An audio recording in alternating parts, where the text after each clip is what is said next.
If you've ever felt like writing a book is like running a marathon with no finish line in sight, then buckle up because today we're tackling one of the biggest hurdles in the writing process, staying motivated and actually finishing your book. So let's be real for a sec. Starting a book, easy. Sticking with it, well, that's a whole different beast. That initial burst of creative energy tends to fade for authors. Life gets in the way, and suddenly your manuscript is gathering digital dust in a forgotten folder titled Book Draft Final underscore version 3 underscore really final this time.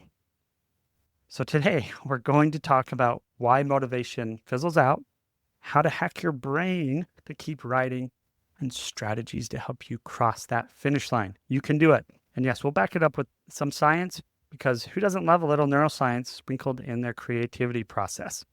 I promise, no one will ever write you to write War and Peace, but we will get that book to the finish line. So let's dive in. This is Your Path to Publish. I'm your host, Zach Christensen. For the past decade, our team has guided authors just like you to find the best path to publish your book, get people excited to buy it even before it launches, and to turn it into the ultimate business card to build your business and your legacy. If you are ready to get your book out of your head and into people's hands, you're in the right place. Let's dive in. So why does writing start off feeling like we're falling in love sometimes? It's exciting, thrilling, and has full of potential with this relationship. But then it may fairly quickly turn into, why did I ever think this was a good idea? The culprit? The human brain. Science tells us that our brains love novelty. Psychologists call this the Goldilocks principle, where we crave tasks that are neither too easy nor too hard, but just right. Writing a book starts in that just right zone, but once you hit the murky middle, it suddenly feels like trudging through wet cement in flip-flops. Other culprits to the writing process and motivation include perfectionism. You want every sentence to be Shakespearean level brilliant. Well, spoiler alert, Shakespeare also had first drafts that were probably trash. Self-doubt, that nagging voice whispering, who do you think you are, writing a book? Procrastination. Suddenly cleaning out your closet or alphabetizing your spice rack seems a little more urgent than writing your book. And then finally, and probably one of the most common, is lack of time. You have a job, kids, responsibility, and somehow binging that new series that has come out always wins. So we need to retrain our brain and to reset our expectations so that we can stay engaged and push through these blocks. So let's start with talking about hacking your brain to stay on track. The good news, neuroscience gives us some cool tricks so that our brains can stay motivated. And here's some ideas. First is make a writing habit.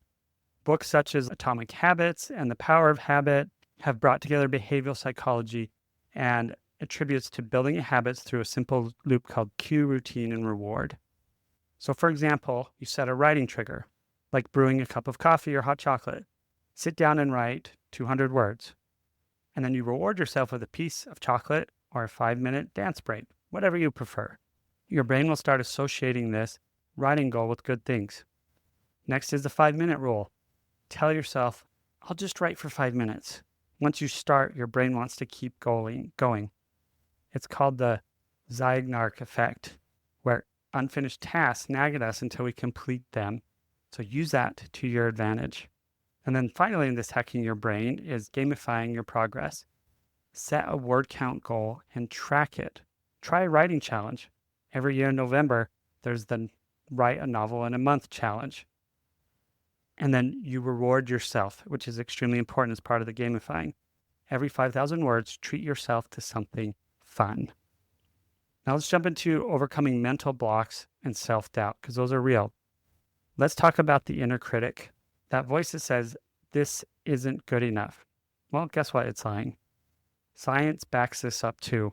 Psychologists call it negativity bias. Our brains naturally focus on what's wrong instead of what's right. Well, really the fix is to reframe your mindset. First drafts are supposed to be bad. Hemingway once said the first draft of anything is crap. So if Hemingway said it, you're off the hook. And then remember to separate writing from editing. Just get the words out, get it down. Editing is a future use problem. So focus on what you're trying to get done right now. And then positive affirmations do work. Tell yourself, I am a writer, my words matter. Yes, it feels cheesy, but it does work. Now, there may be times as an author that you run into those days when you just feel like writing's impossible. So here's what to do.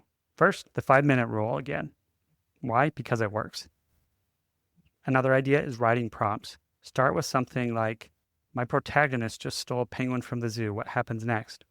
Or if you're writing a nonfiction book, write it as if you were a character from your favorite fiction book.